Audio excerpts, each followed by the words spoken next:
मेरा सवाल सुने तो काइंडली जवाब दीजिएगा कि ईरान जो है वो अनकंडीशनल सरेंडर, ट्रम्प ने बात की तो ईरान भी काफी दफा कह चुका है कि अगर मेरे पे हमला ना हुआ तो मैं कोई हमला नहीं करूंगा, और टेबल टॉक पे आने का ये किस्म का इशारा नहीं है।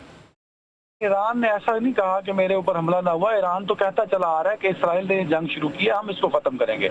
ईरान तो पिछले 2 दिन से मुसलसल अमेरिका की जानिब से जो अटैक किया गया है उसको भी उसने बड़ा संजीदा लिया हुआ है। यही वजह है कि अभी जैसे मैंने पहले आपसे कहा कि यार जब तक अमेरिका इसको कंफर्म नहीं करता हम इस पर सिर्फ अंदाजे लगा सकते हैं। अमेरिका ने कंफर्म कर दिया है, अमेरिका कह रहा है ना कि इराक में हमला नहीं हुआ। मैं उसी तरफ आ रहा हूँ मैं उसी तरफ आ रहा हूँ। अमेरिका ने अब ये कंफर्म किया है कि हिट करने की कोशिश की गई है जो कतरी एयर बेस है उनकी, मेरे ख्याल में वो हेडक्वार्टर है सेंट्रल कमांड का।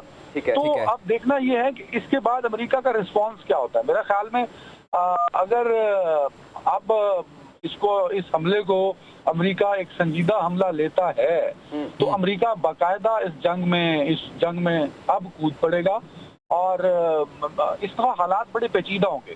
देखिए आज सूरत हाल ये थी, मेरी तेहरान में एक बंदे से बात हो रही थी। अच्छा। नुसरत साहब मेरे साथ थे, उन्होंने उसको कंफर्म भी किया, बल्कि नुसरत साहब ने भी उसको एंडोर्समेंट दी कि वहाँ लोग अगर ब्रेड खरीदने जा रहे हैं तो वो 2 ब्रेड नहीं ले रहे, वो एक डबल रोटी ले रहे हैं, यार को दूसरा आके ले लेगा।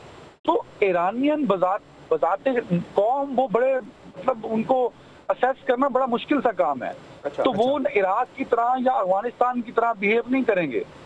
वो खातून जो जिसको उन्होंने सारी उम्र जेल में रखा, वो नोबेल इनाम वाली, उनका कुछ नाम भी है, मेरे ध्यान से निकल गया नाम भाई, वो उठ के कहती है कि कौन किसी मुल्क की जुर्रत क्यों है कि वो मेरे मुल्क पर हमला कर दे।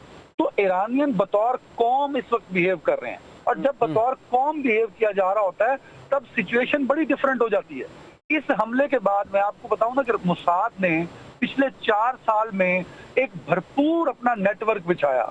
आपको पता है कि जब इसराइल ने हमला किया तो आधे लोग ईरानियन इंटेलिजेंस ने नहीं पकड़े, लोगों ने मुखबिरियां करके बताया कि ये मोसाद का एजेंट है पकड़ लो, ये मोसाद का एजेंट है पकड़ लो। और जब उनको पकड़ा गया तो उनके रिश्तेदारों ने भी कहा कि जो फांसी आ गई दोबारा अपील नहीं करनी, फांसी की सजा होने दो।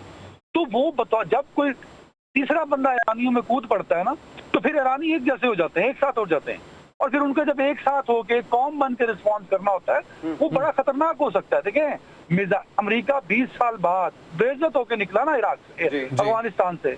अमेरिका इराक से भी एक तरह का बेइज्जत होकर निकला था।